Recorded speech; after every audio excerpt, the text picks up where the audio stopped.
ഓപ്പോയുടെ Oppo find X8s എന്ന പുതിയൊരു smart phone launch ചെയ്യാൻ പോകുന്നുണ്ട്. ഈ ഒരു ഫോണിന്റെ ഫീച്ചേഴ്സിനെ പറ്റിയിട്ടുള്ള പല കാര്യങ്ങളും അറിയാൻ കഴിഞ്ഞിട്ടുണ്ട്. അതുപോലെ തന്നെ ലോഞ്ച് ഡേറ്റ് ഇപ്പോൾ ഒഫീഷ്യലായിട്ട് കൺഫേമും ആയിട്ടുണ്ട്.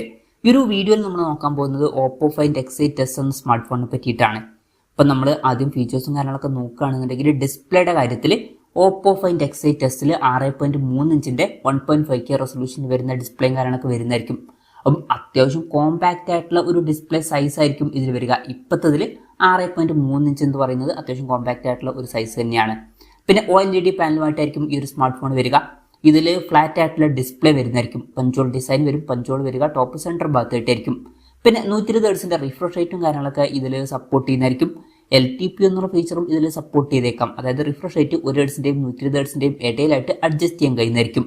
അപ്പം ഈ ഒരു ഫോണിൽ അത്യാവശ്യം നല്ല ഡിസ്പ്ലേ ഫീച്ചേഴ്സും കാര്യങ്ങളൊക്കെ വന്നേക്കാം.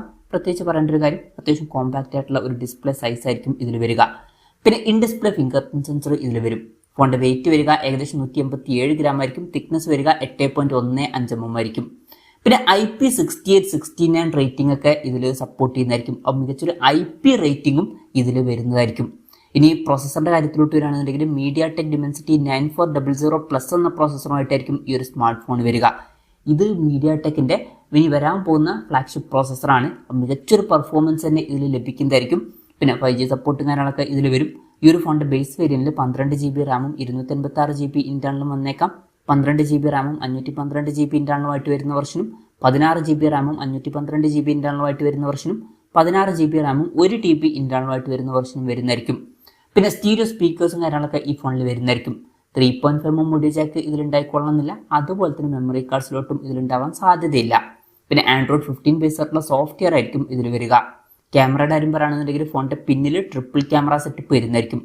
50 മെഗാപിക്സലിലെ മെയിൻ ക്യാമറ സെൻസർ ആയിരിക്കും ഈ ഫോണിൽ വരിക. OSന്റെ സപ്പോർട്ട് ഇതിൽ വരും. പിന്നെ 8 മെഗാപിക്സലിലെ അൾട്രാ വൈഡ് ആംഗിൾ ലെൻസ് ഇതിൽ വരുന്നതായിരിക്കും. ഇത് കൂടാതെ 50 മെഗാപിക്സലിലെ ഒരു പെരിസ്കോപ്പ് ലെൻസും ഇതിൽ വരും. സെൽഫി ക്യാമറയെ പറ്റിയിട്ടുള്ള കാര്യങ്ങൾ അറിയാൻ കഴിഞ്ഞിട്ടില്ല. എന്നാലും 32 മെഗാപിക്സലിന്റെ എല്ലാന്നുണ്ടെങ്കിൽ 50 മെഗാപിക്സൽ ഒരു സെൽഫി ക്യാമറ ഇതിൽ വന്നേക്കാം. അപ്പം ഓൺ പേപ്പർ അത്യാവശ്യം നല്ലൊരു ക്യാമറ സ്പെസിഫിക്കേഷൻ ഒക്കെ ഇതിൽ വരുന്നതായിരിക്കും. ബാറ്ററിയുടെ കാര്യത്തിൽ 5700 mAh ബാറ്ററി ഇതിൽ വരുന്നതായിരിക്കും. അപ്പം നല്ലൊരു ബാറ്ററി കപ്പാസിറ്റി ഇതിൽ വരും. അപ്പം സ്ക്രീൻ സൈസ് 6.3 ഇഞ്ച് ആണെന്നുണ്ടെങ്കിലും നല്ലൊരു ബാറ്ററി കപ്പാസിറ്റി വരും എന്നുള്ളത് നല്ലൊരു കാര്യം തന്നെയാണ്. പിന്നെ 80 വാട്ടിന്റെ ഫാസ്റ്റ് ചാർജിങ് സപ്പോർട്ട് ഇതിൽ വരുന്നതായിരിക്കും. 50 വാട്ടിന്റെ വയർലെസ് ചാർജിങ് സപ്പോർട്ടും ഇതിൽ വരും. Type-C ചാർജിങ് പോർട്ടും ഇതിൽ വരുന്നതായിരിക്കും. അപ്പോൾ നല്ലൊരു ബാറ്ററി സെറ്റപ്പ് ഇതിൽ വരുന്നതായിരിക്കും. പൊതുവേ ഇപ്പം കോമ്പാക്റ്റ് ആയിട്ടുള്ള ഫോണുകളിൽ കാണുന്ന ഒരു കോംപ്രമൈസ് ആണ് ബാറ്ററി കപ്പാസിറ്റിയുടെ കാര്യത്തിൽ. പക്ഷെ അതിവിടെ വരാൻ സാധ്യതയില്ല. അപ്പം ഇതൊക്കെയാണ് മൊത്തത്തിൽ ഫീച്ചേഴ്സിനെ പറ്റി പറയാനുള്ള കാര്യങ്ങൾ. ഇനി ലോഞ്ച് ഡേറ്റിൻ്റെ കാര്യം പറയുകയാണെന്നുണ്ടെങ്കിൽ ഏപ്രിൽ 10-നാണ് ഈ സ്മാർട്ട് ഫോൺ ലോഞ്ച് ചെയ്യാൻ പോകുന്നത്. പക്ഷേ ആ ഒരു ദിവസം ഇന്ത്യൻ മാർക്കറ്റിലായിരിക്കില്ല ഈ ഫോൺ ലോഞ്ച് ചെയ്യുക. ആ ഒരു ദിവസം ചൈനീസ് മാർക്കറ്റിലായിരിക്കും ഈ ഫോൺ ലോഞ്ച് ചെയ്യുക. ഇനി ഇന്ത്യയിൽ ഈ ഫോൺ ലോഞ്ച് ചെയ്യുന്ന വെച്ചാൽ ചിലപ്പം ലോഞ്ച് ചെയ്തേക്കാം. പക്ഷെ അതിനെ പറ്റിയിട്ടുള്ള കൂടുതൽ കാര്യങ്ങൾ ഇപ്പം അറിയാൻ കഴിഞ്ഞിട്ടില്ല. ഇന്ത്യയിലെ ലോഞ്ച് ഡേറ്റിനെ പറ്റിയിട്ടുള്ള കൂടുതൽ കാര്യങ്ങളൊക്കെ അറിയുമ്പോൾ അതിനെ പറ്റിയിട്ടുള്ള വീഡിയോസൊക്കെ നമ്മൾ ചെയ്യുന്നതായിരിക്കും. അപ്പം അതുപോലുള്ള വീഡിയോസ് കാണാൻ താല്പര്യമുണ്ടെന്നുണ്ടെങ്കിൽ ഈ ചാനൽ സബ്സ്ക്രൈബ് ചെയ്യാവുന്നതാണ്. വിലയുടെ കാര്യം പറയുകയാണെന്നുണ്ടെങ്കിൽ ഇപ്പം ഇന്ത്യൻ മാർക്കറ്റിൽ ഈ ഫോൺ ലോഞ്ച് ചെയ്യുകയാണെന്നുണ്ടെങ്കിൽ നമുക്ക് ഒരു 75,000 രൂപ പ്രൈസ് റേഞ്ചിലേക്കായിട്ട് ഈ ഫോൺ എക്സ്പെക്ട് ചെയ്യാവുന്നതാണ്. ഒരു 75,000-80,000 രൂപ പ്രൈസ് റേഞ്ചിലേക്കായിട്ട് ഈ ഫോണിൻ്റെ വില എത്തിയേക്കാം. പിന്നെ ചൈനീസ് മാർക്കറ്റിൽ കുറച്ചും കൂടി നല്ലൊരു പ്രൈസിൽ ഈ ഫോൺ ലോഞ്ച് ചെയ്യുന്നതായിരിക്കും. എന്തായാലും ഓപ്പോയുടെ ഓപ്പോ ഫൈൻഡ് X8s എന്ന പുതിയൊരു സ്മാർട്ട് ഫോൺ ലോഞ്ച് ചെയ്യാൻ പോകുന്നുണ്ട്. ഈ ഒരു ഫോണിനെ പറ്റിയിട്ടുള്ള നിങ്ങളുടെ അഭിപ്രായം ജസ്റ്റ് ഒന്ന് കമൻറ്റ് ചെയ്യുക.